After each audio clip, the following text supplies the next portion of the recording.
بسم الله الرحمن الرحیم. درنو لیدونکو ستړي مشئ په دې هیله چې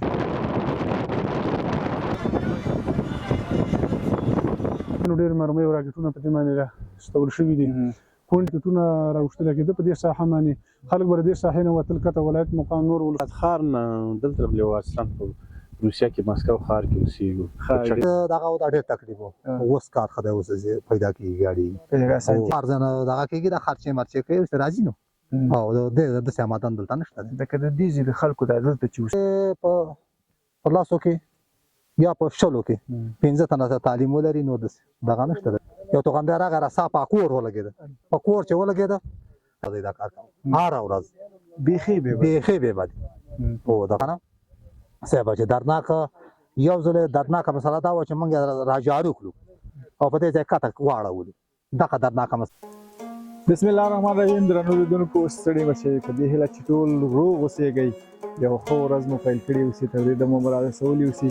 د کونړ ولایت دانګام ولسوالۍ بنشۍ سیمې ته روان یو چې په دغه لاره کې به ډېرې خوږې او ترخې خاطرې تاسو ورسره مخ کېږئ ځکه چې لاره ډېره زیاته خرابه ده. څومره چې موږ معلومات وکړو پوښتنه مو وکړه لاره ډېره زیاته خرابه ده، سړک خراب دی او اوږد مزل دی، ډېر زیات اوږد مزل دی.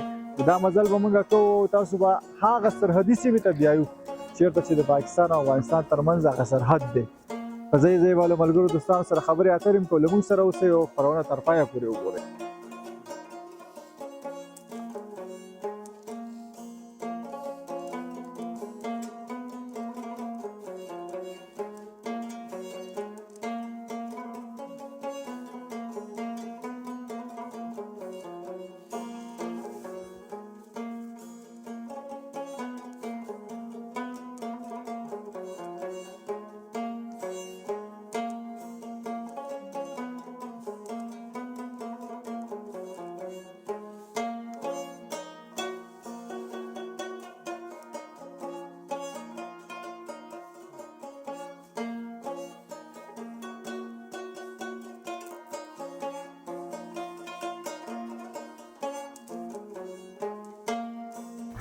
درنو ملګرو بیا هم ستړي مشئ.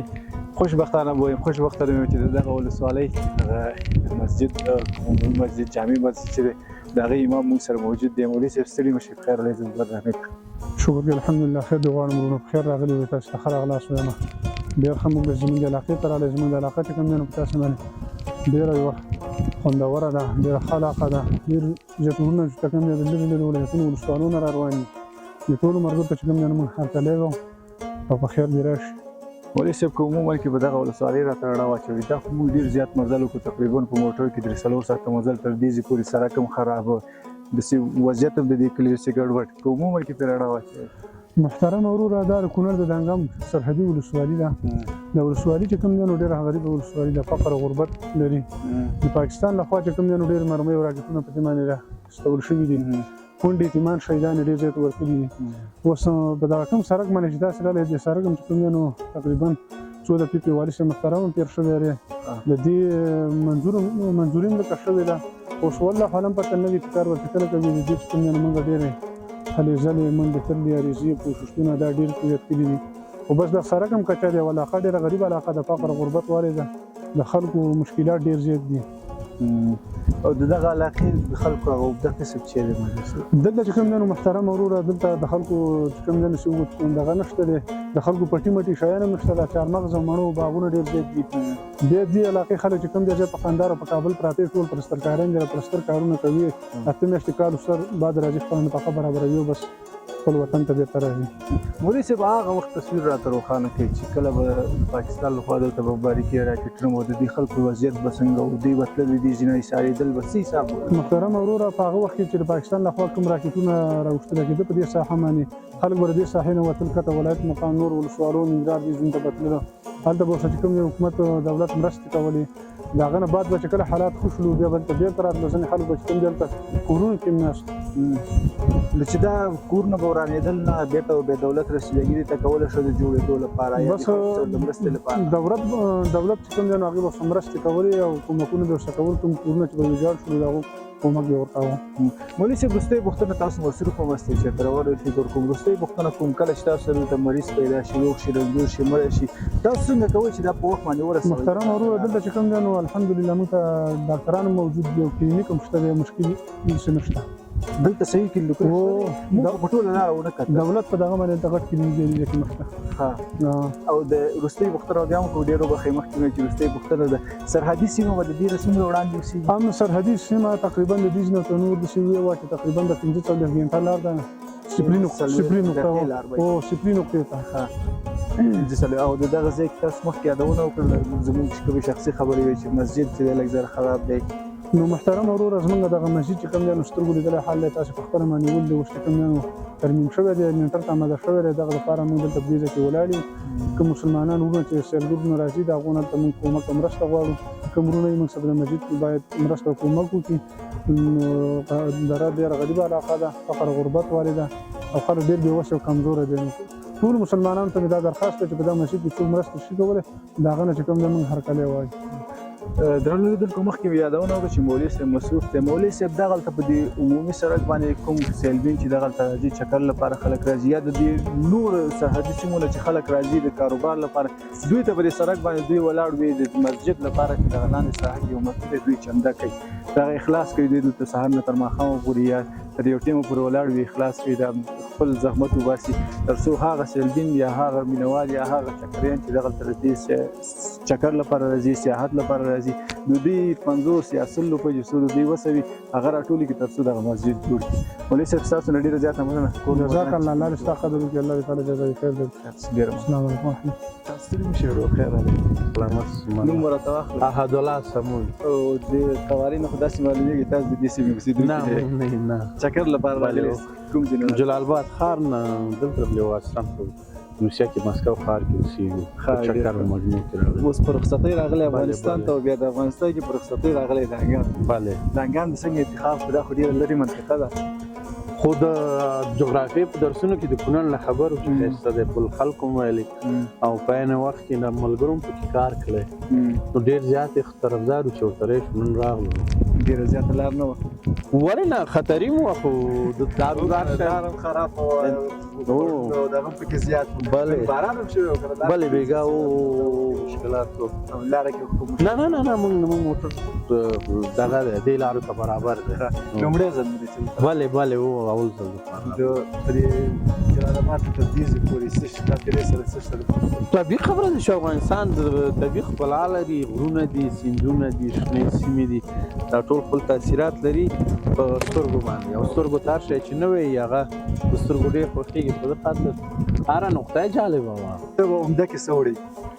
عمده کې به خلکو ته ما د ځینو ډېرو خلکو ته زنګ ووهو راشئ چکر ووهئ نو بیا ورته راځو بیا راځو. بیا که ته سفر ته لاړ شې آیا بېرته چې بیا چکر باندې راشي افغانستان ته بیا به ولې نه ما نو بل ځل به پکې 4-5 شپې وو په دې چې اکسیجن یې ډېر پاک دی سړی خوشحاله ساتي. ډېره زیاته مننه خیر اوسئ. تاسو هم سلامت. ستړي مه شئ کاکا په خیر راغلئ. السلام علیکم ورحمت الله وبرکاته. نوم به راته واخلئ د زما نوم خدا خان دی زوړ برول د کلي اوسېدونکی.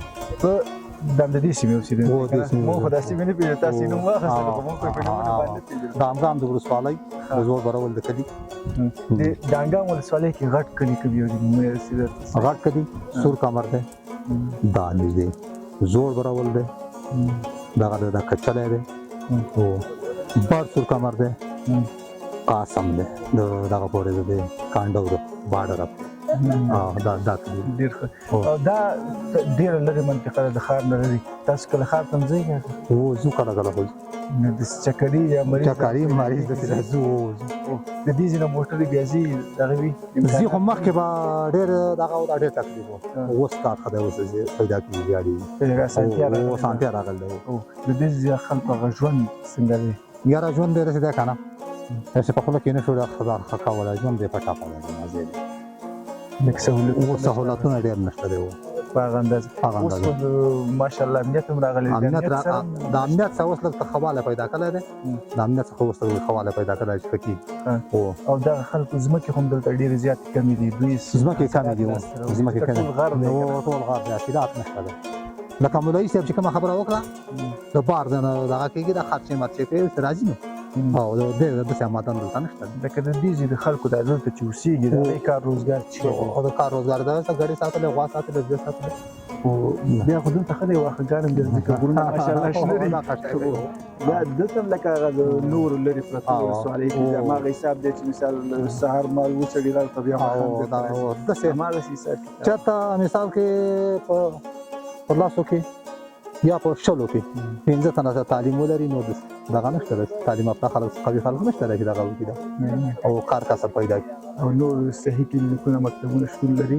یاره یو کلینیک ښه صحي دغه لري دا شتون لري چې هغه ته وایي د زوړ مرول کلینیک خو یوازې په نوم شتون لري که ډاکټران نه ډاکټران شته خو داسې دغه نشي کولی د عملیات او دا کار نشي کولی که نه هماغه اولیا ضرورتونه اوله ضرورت رفع کوي و دغه شته داسې یو خاطره ته چې ستاسو عمر خو ماشاءالله ډېر دی اوس هغه وخت کې چې دلته جمهوریت حکومت په شوروي باندې به میزایل راتلل ستاسو د سترګې یو لیدلی حال راته ووایه. سترګو لیدلی حال خو به تاسو داسې ووایم چې زما یو سپین ږیری عسکر دی د هغه کړه او چای لا راوړل دا چای وڅښه هغه خو چای نه ولي قهر یو دوکاندار راغی راسا په کور ولګېده په کور چې ولګېده یوه چرګۍ راغله زما په دې برید کې ولګېده که د سترګو لیدلی حال خو دغه ته وایم خو یاره ډېرې زخمي نه کړم لږه یې نه لاړه او د هغه غوا ډنګر شی چې و هغه د تېل مزخمین یو یې حلال کړ نو د تېل مزخمین او انسانان چې و هغه چې بچ او سترګو لیدلې خاطره دا کوه او دا به داسې ورځ کې روزانه به دا به په ورځ کې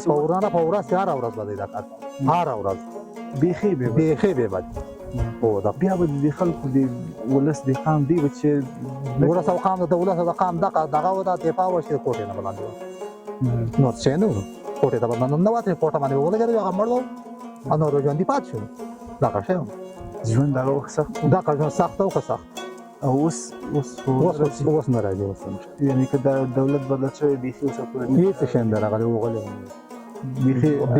بیخي آرامي او دغه ده د عملیات یو خو تاسو دلته چارمغ هم زیات لرئ چارمغ لري دا تاسو خپل ساحل لرئ که نه بس غره کې نه دا خپل ساحل لري هر سره خپل ساحل لري سره چا یو ډکې لاس یو ګوشي یعنی که داسې د کور په مخ باندې حسابېږي که نه دا قومونو سره راده کړي نه قومونو سره د کور په مخ لکه مثال یو سړی یو پاټی دی که نه چا په چارمغ چا په بادام چا په دغه دا شی نه ده مڼې چا په بل چا په بل څه هو یو پېښه خو دې وایي بل داسې د کومې پېښې سره تاسو د خپل ژوند کې مخ شوی یاست چې تاسو لپاره ډېر دردناک و ځکه دا سیمې هغې وخت کې چې به ډېرې بیان دردناک خو داسې مسله وه که نه صاحبه چې دردناک یو ځل دردناکه مسله دا وه چې موږ راجارو کړو او په دې ځای کته واړولو دغه دردناکه مسله وه ځکه چې زموږ په کور کې ماشومان ښځې واړه دي مالونه هېڅ یې پرې نه ښودي په دې ولو د لاسه او توغندي به راتله ټولې دې ټول دې نبر نه خلک راپاره کړل لاړل دې کته واړول بیا تاسو هغه وخت څه کول لاندې به داسې سیمې درلودلې څوک خپل خپلوان بیا لاندې